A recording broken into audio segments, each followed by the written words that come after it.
Hello my dear മക്കളെ, നമുക്കൊരു അടിപൊളി റൈറ്റപ്പ് എഴുതാൻ പഠിച്ചാലോ? പരീക്ഷയ്ക്ക് എന്തായാലും ചോദിക്കാൻ സാധ്യതയുള്ള ചോദ്യങ്ങൾ ഒരെണ്ണമാണ് റൈറ്റപ്പ്. പിന്നെയുള്ള ആൾക്കാരാണ് നറേഷൻ, റിവ്യൂ എന്നുള്ളവരൊക്കെ. പാസേജും ഉണ്ടാവും, പാരഗ്രാഫും ഉണ്ടാവും. അപ്പം ഇതിൽ നമ്മൾ ഇന്ന് പഠിക്കാൻ പോകുന്നത് റൈറ്റപ്പാണ്. ഒരു നല്ല റൈറ്റപ്പ് എങ്ങനെ എഴുതണമെന്ന് നമുക്കൊന്ന് പഠിച്ചാലോ? റൈറ്റപ്പ് എഴുതാൻ വളരെ എളുപ്പമാണ്. നിങ്ങൾ എസ്സേ എഴുതുന്ന ആൾക്കാരല്ലേ? ആ എസ്സേൻ്റെ അകത്തോട്ട് നിങ്ങൾ പഠിച്ച കുറച്ച് കാര്യങ്ങൾ കൂടെ ആഡ് ചെയ്ത് കഴിഞ്ഞാൽ, ഏതെങ്കിലും ഒരു ചാപ്റ്റർ ബേസ് ചെയ്തിട്ടായിരിക്കും റൈറ്റപ്പ് ചോദിക്കുക. അപ്പോൾ ആ ചാപ്റ്ററിലുള്ള കുറച്ച് കാര്യങ്ങളും കൂടെ ഇതിലേക്ക് ആഡ് ചെയ്ത് കഴിഞ്ഞാൽ നിങ്ങളുടെ റൈറ്റപ്പ് കംപ്ലീറ്റ് ആയി. വളരെ എളുപ്പമുള്ള സാധനമാണ് റൈറ്റപ്പ്. പക്ഷേ അതിന് കുറച്ച് ഗൈഡ് ലൈൻസ് ഉണ്ട്. നമുക്ക് നോക്കിയാലോ? അറിയാലോ? എന്നെ അറിയാലോ, അർജുൻ സാറാട്ടോ. റൈറ്റപ്പ് എന്താണ്? ഒന്നാമത് വേണ്ടത് ടൈറ്റിലാണ്, ഒരു തലക്കെട്ട് വേണം. പിന്നെയോ introduction of story or topic. നമുക്ക് പറയാനുള്ള കാര്യം എന്താണോ അത് നമ്മളൊന്ന് ഇൻട്രൊഡ്യൂസ് ചെയ്യുക. ചിലപ്പോൾ സ്റ്റോറി ബേസ് ചെയ്തിട്ടായിരിക്കും, ചിലപ്പോൾ പോം ബേസ് ചെയ്തിട്ടായിരിക്കും. അതൊക്കെ ഒന്ന് ഇൻട്രൊഡ്യൂസ് ചെയ്ത് കൊടുക്കുക. Important points from story or പോം. ഓക്കെ, നിങ്ങൾ പഠിച്ചിട്ടുള്ള ചാപ്റ്ററിലെ, അത് ചിലപ്പം കഥയായിരിക്കാം, കവിതയായിരിക്കാം, അതിൽ പറഞ്ഞിട്ടുള്ള കാര്യങ്ങൾ ഇതിനകത്തോട്ട് ആഡ് ചെയ്യുക. എന്നിട്ട് വേണം നമ്മൾ ജസ്റ്റിഫൈ ചെയ്യാൻ. നമ്മളൊരു ആർഗ്യുമെൻറ്റ് കൊടുക്കുമ്പോൾ നമ്മൾ പഠിച്ച കുറച്ച് ഭാഗങ്ങളുടെ കഷ്ണങ്ങൾ കൂടെ ഇതിനോട്ട് ആഡ് ചെയ്ത് കഴിഞ്ഞാൽ നമ്മുടെ റൈറ്റപ്പ് കംപ്ലീറ്റ് ആയി. ഇൻഫറൻസസ് ഫ്രം സ്റ്റോറി, അതിൽ നിന്നുള്ള എക്സാമ്പിളുകൾ, പിന്നെ കൺക്ലൂഷൻ. സിമ്പിളായിട്ട് കൺക്ലൂഡ് ചെയ്യുക. സ്റ്റിക്ക് ടു ദ ടോപ്പിക്, പറയാനുള്ള കാര്യം എന്താണോ അതിൽ മാത്രം കോൺസെൻട്രേറ്റ് ചെയ്ത് എഴുതുക. ഡോട്ട് ഇൻക്ലൂഡ് അൺറിലേറ്റഡ് ടോപ്പിക്സ്, അനാവശ്യമായിട്ടുള്ള കാര്യങ്ങളൊന്നും ആഡ് ചെയ്യേണ്ടതേ. Stay focused on the idea given in the question. തന്നിരിക്കുന്ന ക്വസ്റ്റ്യൻ എന്താണോ ആവശ്യപ്പെടുന്നത് അതിനനുസരിച്ചുള്ള റൈറ്റപ്പ് വേണം നമ്മൾ തയ്യാറാക്കാൻ. അപ്പം ഇത്രയും ബേസിക് ആയിട്ടുള്ള ഗൈഡ് ലൈൻസ് എല്ലാം എൻ്റെ മക്കൾക്ക് കിട്ടിയല്ലോ. ഇനി നമുക്കൊരു റൈറ്റപ്പിൻ്റെ ക്വസ്റ്റ്യൻ നോക്കാം. Prepare a write-up explaining the idea of power of unity. ഐക്യത്തിൻ്റെ കരുത്ത് എന്നത് ബേസ് ചെയ്തിട്ട് ഒരു റൈറ്റപ്പ് തയ്യാറാക്കാനാണ് പറഞ്ഞിട്ടുള്ളത്. ഗെറ്റ് ടുഗദർ എന്ന് പറയുന്ന പോയം ഓർമ്മയുണ്ടല്ലോ? നമ്മളോട് എല്ലാവരോടും ഒരുമിച്ച് നിൽക്കാൻ പറഞ്ഞിട്ടുള്ള പോയം, അത് ബേസ് ചെയ്തിട്ടാണ് ഈ ചോദ്യം വന്നിട്ടുള്ളത്. ഓക്കെ, അങ്ങനെയാണെങ്കിൽ ഒരു അടിപൊളി റൈറ്റപ്പ് എങ്ങനെ തയ്യാറാക്കാമെന്ന് നോക്കിയാലോ? ആദ്യം തന്നെ നമ്മളൊരു ഹെഡ്ലൈൻ കൊടുത്തു, ദ പവർ ഓഫ് യൂണിറ്റി, കരുത്തിൻ്റെ, ഒത്തൊരുമയുടെ കരുത്ത്. പിന്നെയോ ഇനി നമുക്ക് പറയാനുള്ള കാര്യങ്ങൾ നമ്മൾ പറയുന്നതിനോടൊപ്പം ആ പോയമിലുള്ള കുറച്ച് കാര്യങ്ങൾ ആഡ് ചെയ്ത് വേണം എഴുതാൻ. ആദ്യം ഒരു ഇൻട്രൊഡക്ഷൻ കൊടുക്കുക. ദ പവർ ഓഫ് യൂണിറ്റി, ഐക്യത്തിൻ്റെ ഫലം എവിടെയാണുള്ളത്? ലൈസ് ഇൻ ദ സ്ട്രെങ്ത്, കരുത്ത്, that people gain when they come together for a common purpose. ഒരു എല്ലാവർക്കും കൂടെ വേണ്ട ഒരു കാര്യം വരുന്ന സമയത്ത് ജനങ്ങൾ ചേർന്ന് നിൽക്കുന്നിടത്താണ് ഐക്യമത്യത്തിൻ്റെ ബലം നമ്മൾ അറിയുന്നത്. When individuals work in harmony, differences are set aside. അവർ ഒരുമയോടുകൂടി പ്രവർത്തിക്കുന്ന സമയത്ത് ഡിഫറൻസുകൾ, വ്യത്യാസങ്ങൾ ഒന്നും തന്നെ ഉണ്ടാവില്ല. ആൻഡ് കളക്റ്റീവ് എഫേർട്സ്, എല്ലാവരും കൂടെ ഒരുമിച്ച് ചേർന്നുള്ള പ്രവർത്തനം ഉണ്ടല്ലോ, ലീഡ് ടു ഗ്രേറ്റ് അച്ചീവ്മെൻറ്റ്സ്, വലിയ വിജയത്തിലേക്ക് നയിക്കുന്നു. Than what one can do alone, ഒറ്റയ്ക്ക് ഒരാൾക്ക് ചെയ്യാൻ പറ്റുന്നതിനേക്കാൾ കൂടുതലാണ് അത്. The song get together by young bloods.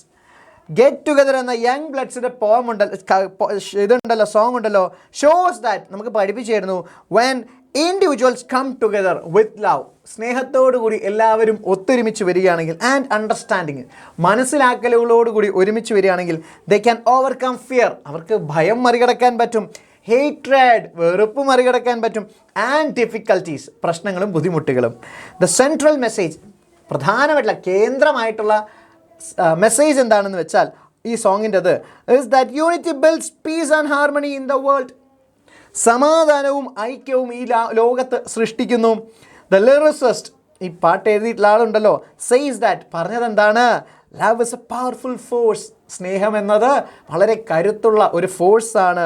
While fear leads to destruction, ഭയം തകർച്ചയിലേക്കാണ് നയിക്കുന്നത്. He encourages people smile at one another and live like brothers. പറയുന്നില്ലേ, come on people now smile on your brother, everybody smile together എന്നൊക്കെ പറഞ്ഞിട്ടില്ലേ? ആ കാര്യങ്ങളാണ് ഇവിടെ എഴുതുന്നത്. അപ്പോൾ ലിറിസിസ്റ്റ് ഇങ്ങനെയൊക്കെയാണ് പറഞ്ഞിട്ടുള്ളത്. അടുത്തുള്ള ആളെ നോക്കി ചിരിക്കൂ, നിങ്ങളുടെ സഹോദരനെ നോക്കി ചിരിക്കൂ.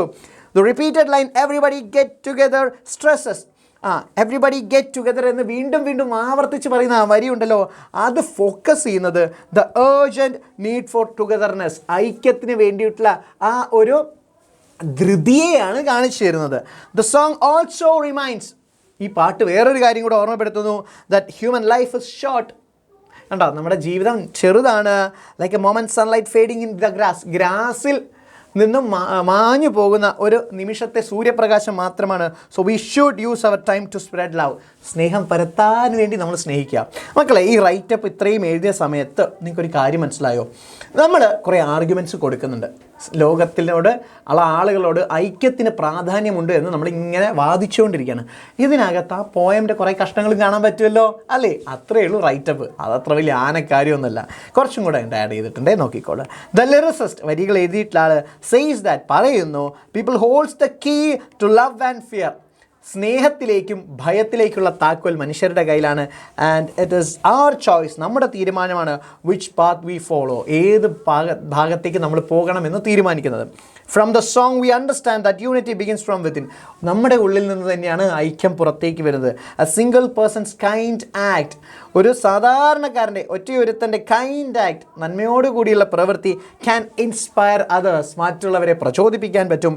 When people support and stand by each other, ആളുകൾ പരസ്പരം സപ്പോർട്ട് ചെയ്തുകൊണ്ടും ചേർന്ന് നിൽക്കുമ്പോഴും സൊസൈറ്റി ബിക്കംസ് മോർ സ്ട്രോങ്ങർ, സമൂഹം കുറച്ചുകൂടെ കരുത്താർജിക്കുന്നു. ആൻഡ് മോർ പീസ്ഫുൾ, കൂടുതൽ സമാധാനവും. ദ സോങ് ടീച്ചേഴ്സ്, നമ്മളെ പഠിപ്പിക്കുന്നു, the difference should not divide us, വ്യത്യാസങ്ങൾ നമ്മളെ വേർപിരിക്കാനല്ല. ആൻഡ് ഓൺലി ത്രൂ യൂണിറ്റി, ഐക്യത്തോടുകൂടി മാത്രം, can true happiness and progress be achieved. വികസനവും അതുപോലെ തന്നെ പുരോഗതിയും അതുപോലെ തന്നെ സന്തോഷവും നമുക്ക് നേടിയെടുക്കാൻ സാധിക്കും. സോങ് ക്ലിയർലി കൺവേസ്, വ്യക്തമായിട്ടും ഈ പാട്ട് പറയുന്നുണ്ട്, that the power of unity, ഐക്യം is greater than any force, മറ്റേത് ശക്തിയേക്കാളും വലുതാണ്. ഓഫ് ഹേറ്റ്രഡ് ഓർ ഫിയർ, ഭയത്തിനേക്കാളും വെറുപ്പിനേക്കാളും. വെൻ പീപ്പിൾ ജോയിൻസ് ഹാൻഡ്സ്, ജനങ്ങളെല്ലാവരും കൈ ചേർത്ത് പിടിക്കുമ്പോൾ, ലവ് വൺ അനദർ, അല്ലേ? നമ്മളോട് പറയാണ്, അടുത്തുള്ള ആളെ നോക്കി ചിരിക്കാൻ പറയുന്നുണ്ടല്ലോ. അടുത്തുള്ള ആളുടെ കൈ ചേർത്ത് പിടിച്ച് സ്നേഹിക്കുന്ന സമയത്ത്, ആൻഡ് വർക്ക് ടുഗദർ, ഒരുമിച്ച് പ്രവർത്തിക്കുമ്പോൾ, they can create A better and more harmonious world, കുറച്ചുകൂടി മികച്ച, അതുപോലെ തന്നെ സമൃദ്ധിയും ഐക്യവുമുള്ള ലോകം സൃഷ്ടിക്കാൻ പറ്റും. Therefore, അതിനാൽ unity is not just a choice, unity എന്ന് പറഞ്ഞാൽ ഒരു ചോയ്സ് അല്ല, ബട്ട് എ നെസസിറ്റി, അത് അനിവാര്യമായിട്ടുള്ളൊരു കാര്യമാണ്. For a peaceful and successful life, സമാധാനവും അതുപോലെ തന്നെ വിജയകരമായിട്ടുള്ള ഒരു ജീവിതത്തിന് വേണ്ടി. കണ്ടോ മക്കളെ, ഒരു റൈറ്റപ്പ് നമ്മൾ അടിപൊളിയായിട്ട് എഴുതിയില്ലേ? നമുക്ക് എസ് എഴുതി പ്രാക്ടീസ് ഉണ്ട്, പാരഗ്രാഫ് എഴുതി പ്രാക്ടീസ് ഉണ്ട്, ആർട്ടിക്കിൾ എഴുതി പ്രാക്ടീസ് ഉണ്ട്. ആ പ്രാക്ടീസ് മതി നല്ലൊരു റൈറ്റപ്പ് എഴുതാൻ. എപ്പോഴും ഓർക്കുക, നിങ്ങൾ പറയുന്നത് എന്താണോ ആ കാര്യം ജസ്റ്റിഫൈ ചെയ്യാൻ വേണ്ടിയിട്ടോ അല്ലെങ്കിൽ സബ്സ്റ്റാൻഷിയേറ്റ് ചെയ്യാൻ വേണ്ടിയിട്ടോ നിങ്ങൾ പഠിച്ചിട്ടുള്ള ചാപ്റ്ററിൽ നിന്നുള്ള കുറേ കാര്യങ്ങൾ ഇതിലോട്ട് ചേർത്ത് എഴുതുക, അത്രമാത്രം മതി. അപ്പോൾ സിമ്പിളായിട്ടുള്ള ട്രിക്കുകളൊക്കെ ആയിട്ട് സാറ് ഇനിയും വരുന്നതാണ്. ഇതുപോലുള്ള നല്ല നല്ല വീഡിയോസ് ഈ ചാനലിൽ ഇനിയും വരും. ഇതിനേക്കാൾ മാർക്ക് കിട്ടുന്ന ടോപ്പിക്കായിട്ട് സാറ് ഇനിയും വരും. ഇപ്പം ഞാൻ പോയിട്ട് പിന്നെ വരാം. ഇപ്പം നമുക്കിടയിൽ ഒരു താൽക്കാലിക വിരാമം. ബൈ.